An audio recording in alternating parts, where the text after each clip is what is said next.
कच्चे तेल के दाम एक बार फिर $100 का आंकड़ा पार कर गए हैं। इस तरह से बार बार लगातार कच्चे तेल का 100 पार करना बहुत बुरी खबर है। इनफैक्ट क्या हुआ था पिछली बार जब रशिया यूक्रेन की जंग के बाद कच्चे तेल के दाम बढ़े थे और अगले कई महीनों तक इन्फ्लेशन ने हमारा साथ नहीं छोड़ा था। बढ़ती हुई इन्फ्लेशन के चलते काफी ज्यादा मंदी और काफी ज्यादा गिरे हुए प्राइसेस हमें देखने पड़े आफ्टर द वॉर स्टार्टेड 6 से 12 महीने के बाद। अब ये बढ़ते हुए कच्चे तेल के दाम कुछ लोग मैनिपुलेशन के तौर पर भी बता सकते हैं। Somebody shorted the oil market today by hundreds of millions of dollars exactly 20 minutes before Trump made his announcement that everything was going to be great. हमें नहीं पता कि ये ऑयल मैनिपुलेशन ट्रंप और उसकी परिवार कर रहा है। हमें इससे कुछ भी सीखने को कुछ भी प्राप्त नहीं होगा। हम केवल आपको साइंस दिखाएंगे कि जो हमें दिख रहा है संकट उससे भी ज्यादा गहरा है। कई देशों में जंग शुरू होने के बाद से डीजल और पेट्रोल के प्राइसेस 30% तक बढ़ चुके हैं। इस वीडियो में मैं आपको ऑयल एक्सपर्ट्स की जुबानी सुनाऊंगा कि कैसे बड़ा क्राइसिस आने वाला है और कैसे दुनिया भर के leaders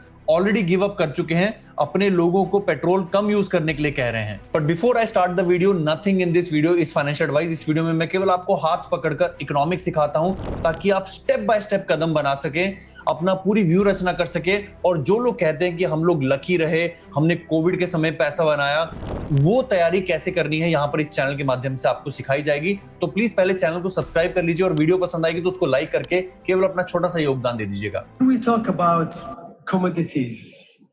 There is a huge difference between what you see on the screen and how much you pay to get that commodity. So you see the screen, $90 a barrel. Good luck if you get an oil barrel for $90. It's 120, 130, 140, 150. So, इस तेल expert का कहना है कि अगर आपको screen पर 90 या $100 का ऑयल दिखाई देता है तो उसका असली दाम जो आपके देश को मिलता है वो इससे कहीं ज्यादा होता है। भारत का एग्जांपल देख लीजिए कि ऑयल जो है भारत को इस समय $125 पर बैरल मिल रहा है और इसके कारण से जैसे ही इलेक्शन खत्म हुए हैं आप उसका परिणाम देख सकते हैं। खैर हम पॉलिटिकल साइड पर नहीं जाएंगे, ये चैनल पॉलिटिकल चैनल नहीं है, but the oil crisis is real. Bharat ही क्यों, कई विकसित देश भी इस समय स्ट्रगल कर रहे हैं। ऑस्ट्रेलिया के पास केवल 18 अप्रैल तक का ऑयल था और अब उन्होंने आनन फानन में कहीं से महंगा तेल खरीदा है और अब उनके पास सिर्फ मई तक का तेल बचा है and they are happy about it. एक समय ऑयल रिच माने जाने वाले यूएई में भी इस समय रिटेल फ्यूल प्राइसेस आसमान छू रहे हैं। इनफैक्ट आपको अपने बचपन की वो बातें याद है कि दुबई में तेल बहुत सस्ता मिलता है। हम सब ने अपनी पहली दुबई ट्रिप में इस बात को काफी प्रमोट किया, बट यूएई का तेल प्राइस इस समय ऑलमोस्ट यूएसए के बराबर आ गया है अगर आप उसे एज अ रिटेल कार चालक खरीदने जाते हैं। अमेरिका की हालत तो और बुरी है। Well, it's not surprising perhaps that it's fuel that is the big driver of inflation in the US right now. From the end of February until the end of March, it went up by 21.2%. That is the biggest monthly rise since 1967. जी आपने ठीक सुना, फरवरी से मार्च जो retail fuel price increase हुआ है America में वो 1967 के बाद का सबसे फास्टेस्ट ग्रोथ है और अमेरिका एक ऑयल रिच देश है, उसे ऑलमोस्ट आयात करना ही नहीं पड़ता है। 2%. That is the biggest monthly rise since 1967, and we're seeing now the highest prices at the pump since the start of the war in Ukraine in 2022. यानी कि जहां पर एक तरफ पेपर पर हमें दिखाई दे रहा है कि कच्चे तेल के दाम 2022 में रशिया की वॉर के बाद जो कच्चे तेल का दाम करीब करीब $128-29 तक चला गया था, जो इस जंग के बाद, ईरान की जंग के बाद केवल 118 तक गया और बल्कि अभी तो $100 पे चल रहा है। बावजूद उसके रिटेल प्राइसेस उस लेवल तक पहुंच चुके हैं। इनफैक्ट यूरोप के सबसे बड़े लीडर, यूरोपियन यूनियन की कमिश्नर ने कहा है कि हम अपने देशवासियों को केवल एक चीज कह सकते हैं कि आप तेल यूज करना बंद करें, एनर्जी को कंजर्व करें। How can we reduce the demand? Because of course the least expensive energy is the energy that is not used. कितनी शर्म की बात है, the least expensive energy is the energy that we don't use. Europe में बहुत ठंड पड़ने वाली है नवंबर के बाद और उस समय असली एनर्जी क्राइसिस आपको देखने को मिलेंगे।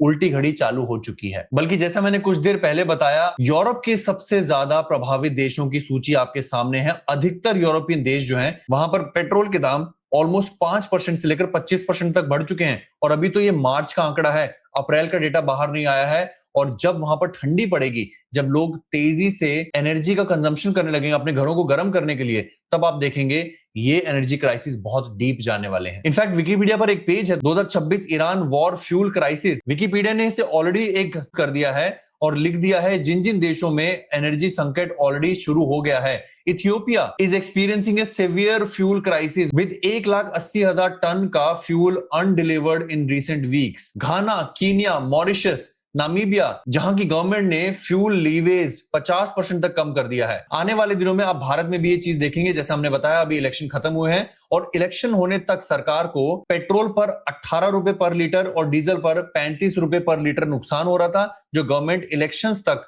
अपने आप के ऊपर लॉस लेना चाहती थी। बट ये लॉस जल्दी ही जनता के ऊपर मूव किया जाएगा। चलिए, लॉस अपनी तरफ है। ये संकट ऐसी जगह पहुंच रहा है जहां पर हमने इस आर्टिकल के हिसाब से 50% से ज्यादा रेस्टोरेंट मुंबई में बंद हो सकते हैं क्योंकि उनके पास एलपीजी ही नहीं है। जिम्बाब्वे ने अपने ऑयल के अंदर एथेनॉल डालना शुरू कर दिया, जिसके वो हमेशा खिलाफ था। युगांडा के पास केवल कुछ हफ्तों का ही स्टॉक बचा है और नॉर्थ अमेरिका में भी प्राइस $5 पर गैलन के ऊपर जा चुके हैं, जो कि आज तक कभी देखा ही नहीं गया था। Bangladesh, China, India, Indonesia, Japan, Myanmar, Nepal, ये सूची चलती ही जा रही है। बट इमोशंस की जगह मैं आपका ध्यान आकर्षित कर लूंगा पिछली वॉर के बाद, जब रशिया ने यूक्रेन को इन्वेड किया था, उसके बाद अगले कई हफ्तों, महीनों तक इन्फ्लेशन बढ़ती गई थी, क्योंकि ये रिपल इफेक्ट बाद में देखे जाते हैं। तो यहां पर मैं आपको बिल्कुल फाइनेंशियल एडवाइस नहीं दूंगा, केवल एक सवाल पूछूंगा, आपके हिसाब से क्या एनर्जी संकट कंट्रोल में आ जाएगा? क्या स्ट्रेट ऑफ हॉर्मुज कंप्लीटली खुल जाएगी? और अगर खुल गई है तो पिछले कई हफ्तों से, 3 महीनों से जो शॉर्टेज आई है, क्या सरकारें अपनी जनता के ऊपर, हर देश में लीवाई लगाई जाती है, हर देश में डिस्काउंट दिया जाता है, सब्सिडी दी जाती है, आम जनता को पेट्रोल डीजल सस्ते दामों में दिया जाता है, क्योंकि वो पूरी इकोनॉमी की आधारशिला होती है, खासकर डेवलपिंग देशों में। क्या ये संकट आगे नहीं बढ़ेगा even if the war is over? और अगर आपके लिए पूरा टॉपिक थोड़ा पेचीदा है, अगर आपको ये इकोनॉमिक कंडीशन समझ नहीं आती है, अगर आप अपना पोर्टफोलियो मैनेज नहीं कर सकते हो, तो कोई बात नहीं, I am with you. At least आप अगर हमारी गोल्ड मेंबरशिप ज्वाइन कर लेते हैं तो आपको इस पूरी आर्थिक संकट के दौरान कौन से ऐसे हेज स्टॉक्स हैं जिनमें हम इन्वेस्ट कर रहे हैं, जिनमें हमें काफी ज्यादा प्रॉफिट हो रहा है। इनफैक्ट इंसिडेंटली अभी हमने 2 दिन पहले ही अपने गोल्ड मेंबर्स के साथ हमारी फरवरी मार्च की जो एसआईपी थी उसके प्रॉफिट्स बुक किए हैं, और आप देख सकते हैं कुछ कुछ स्टॉक्स में हमें 60%, 35% टाइप का प्रॉफिट भी हुआ है। इस तरह की और एसआईपीज आगे चलती रहेंगी, ताकि जब तक क्रिप्टो बॉटम होता है, स्टॉक्स बॉटम होते हैं, हम एक हेज किस्म के स्टॉक्स में यहां पर इन्वेस्ट कर सकते हैं। इसके साथ साथ ट्रेडर्स को हम ट्रेड भी कराते हैं, जिसमें एजेक्स में हम काफी ज्यादा प्रॉफिट कर चुके हैं। बल्कि एजेक्स पर हमने एक नया पेज डाला है जहां पर आप अपने 5x, 10x, 25x के हिसाब से अनुमान लगा सकते हैं कि अप्रैल के महीने में आपका $1,000 कितना रिटर्न दे सकता था अगर आप एजेक्स के मेंबर होते, अगर आप एजेक्स यूज कर रहे होते। ऑब्वियसली लेवरेज आप खुद डिसाइड कर सकते हैं, 5, 50, 10, 15 जो भी आप एक्स लगाना चाहें। प्रॉफिट यहां पर ठीक ठाक हो रहा है, जिसका डेली विवरण भी यहां पर दिया गया है with number of trades etcetera. और ये सारी चीजें अवेलेबल है हमारे पेट्रियन मेंबर्स के लिए। जो हमारे पेट्रियन गोल्ड मेंबर्स हैं उन सबको व्हाट्सएप पर जोड़ा जाता है। व्हाट्सएप पर वो कोई भी क्वेश्चन कर सकते हैं, उनके लगातार क्वेश्चंस के लाइव जवाब उपलब्ध रहते हैं। हम साथ साथ उनको हाथ पकड़कर सिखाते रहते हैं। हम यहाँ पर गोल्ड कॉल करते हैं, जूम कॉल करते हैं, उसकी रिकॉर्डिंग आपको भेजते हैं, और इस तरह के स्टॉक्स, चाहे वो भारतीय स्टॉक्स हो, अमेरिकन स्टॉक्स हो या फिर क्रिप्टो करेंसीज, उनको खरीदने का पूरा प्लानिंग लगातार करते रहते हैं। आशा करूंगा आपको प्रेजेंटेशन पसंद आई हो। Energy crisis is real, please be careful, do not over invest, do not get into a Hari. #By tomorrow जो मैं आपको कई सालों से सिखाता आता हूं, और आराम से खरीदिए, जल्दी मत कीजिए। अपना ख्याल रखिए, अपने माता पिता का ख्याल रखिए। धन्यवाद। जय हिंद।